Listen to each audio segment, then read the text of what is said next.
మేము శాంభవి అగ్రిసీడ్స్ కంపెనీ నుంచి వచ్చాము.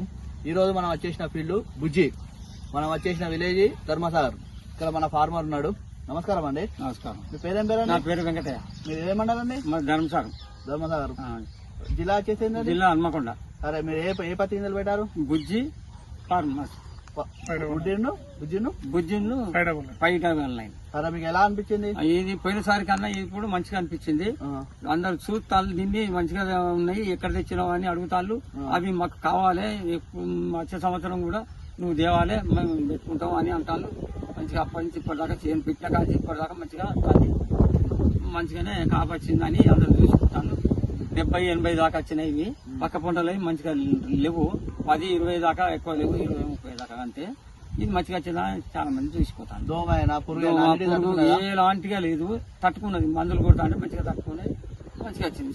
బుగ్గలు వలిగినాయా? బుగ్గలు చెట్టుకో 4-5 వలిగినాయి. ఎట్లా అనిపించింది? చూస్తే మంచిగా సాఫ్గా ఉన్నది, తెల్లగా ఉన్నది. అలగా వచ్చిందా? అలకగా వచ్చింది, అలకగా వచ్చింది, మంచిగా వలిగింది, తెల్లగా ఉన్నది. ఒకసారి మనం చెట్టు చూద్దామా? చూద్దాం.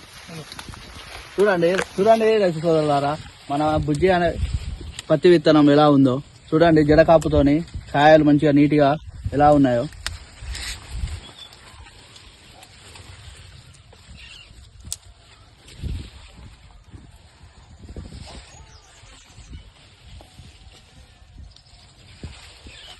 ఇంకా మీరు అందరూ రైతు సోదరులందరూ పెట్టుకోవచ్చా? పక్కా పెడదామని చూస్తాను. ఇప్పుడు ఇంకా చూస్తాను. ఇప్పుడు వచ్చేసారి మీ దేవుని చాలా పడుతుందా? ఖచ్చితంగా చాలా. ఇప్పుడు నన్నే పేమెంట్ చెప్తాను, నువ్వు ఎక్కడ తెచ్చినావు ఏం కదా నన్నే అడుగుతాంటే సరే నేను ముందు వరకు ఆ సార్లు నా దగ్గరికి వస్తాళ్ళు, నెలకోసారి చూసుకొని చెకప్ చేసుకొని పోతాళ్ళు. చేసుకొని పోయినాక ఇట్లా సంగతి అని చెప్తే సరే ఇస్తామని అన్నారు.